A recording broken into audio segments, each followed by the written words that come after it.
এ লড়াই যুব দলের, এ লড়াই নাচলবাসীর থেকে পাথরিয়া, সবাই বলে জিয়া জিয়া থেকে পাথরিয়া।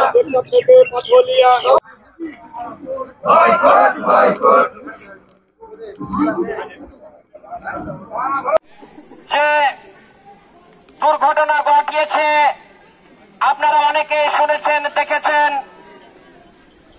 আলম এবং মিলন নামে দুইজন ব্যক্তিকে খুন করা হয়েছে একমাত্র আলহাজ আমিনুল ইসলামের নেতৃত্বে এবং নির্দেশে। ওনার প্রতিবাদী হয়ে যে দাঁড়াবে তাকে এভাবে জখম, খুন এবং হুমকির মধ্যে পড়তে হবে। আমিনুল হাজির বয়কট, আমিনুল হাজির বয়কট, বয়কট বয়কট, আমিনুল হাজির বয়কট, বয়কট বয়কট। মানবো না, মানবো না, মানবো না, বয়কট বয়কট।